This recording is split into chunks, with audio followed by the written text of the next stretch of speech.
বন্ধুরা দেখবে মানুষের যেখানে দরকার সেখানে থাকে না। এগুলোই আমার দরকার। এই দেখো, এখানে দরকার কিন্তু নেই এখানে, কিন্তু যেখানে দরকার নেই সেখানে এতটা করে।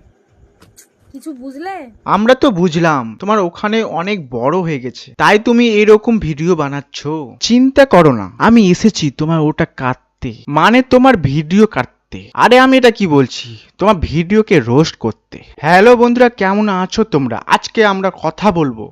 দেখো ঝুমা বৌদি, তোমার সাথে আমি কোনো কথাই বলতে চাই না। তোমার মুখ তো মানে আমি দেখতেই চাই না। তোমার শুধু ওটা দেখতে চাই, সেটা হলো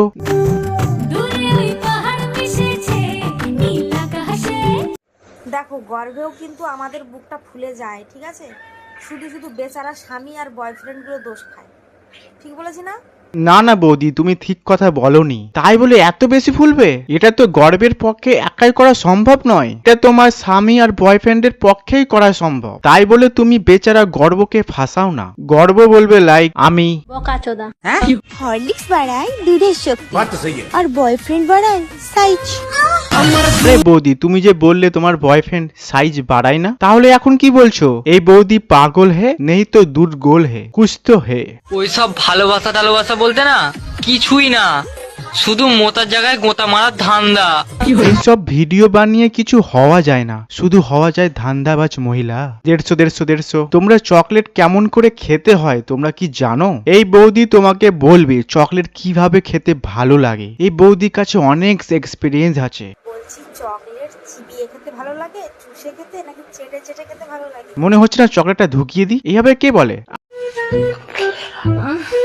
বর্তমানে কিসের অভাব? টাকা, সময়, নাকি একটা ঝাঁকানাকা বৌদি? আমাদের তো তোমারই অভাব, তাই বলে আসবে নাকি? বৌদি আসলে ভালো হয়, তাহলে আমাদের গাছে কলাগুলো টাটকা থাকবে। এমন কোন খেলা মেয়েরা ছেলেদেরটা খায় আর ছেলেরা মেয়েদেরটা খায় জানো? এটা কোন খেলা? এটা হচ্ছে ব্যাট বল খেলা। মানে আমাদের কাছে ব্যাট আছে, বৌদির কাছে আছে বল, আর বাকিটা ইতিহাস। জান একটা কথা বলি, হ্যাঁ জান, বলো। দুধু খাবো। আরে বৌদি রাখছো কেন? তোমার তো দুধু খাবেই, তোমার আম তো খাবে না। না আবার তোমার দুধে কি ভেজাল আছে সেই জন্য তুমি রাখছো না? বৌদি আমি লাগাবো। না না, আমি কিছুতেই লাগাতে দেবো না। আরে বৌদি দিয়ে দাও না লাগাতে, মানে গাছ লাগাতে। বৌদি তোমাকে যদি প্রপোজ করি তাহলে কি উত্তর দেবে? অ্যাকসেপ্ট করবে না রিজেক্ট করবে? তোমার সাথে ডাইরেক্ট ওটা করব, মানে আমাদের মন কোথায় থাকে? হৃদয়। আর বৌদির মন কোথায় থাকে জানো? মিতালি, তোমার মনটা কত নরম। শুভ হাত বের করো, এটা মন নয়। সত্যি বৌদির মনটা খুবই নরম, সেই জন্য বৌদির মুখটা এরকম করছে।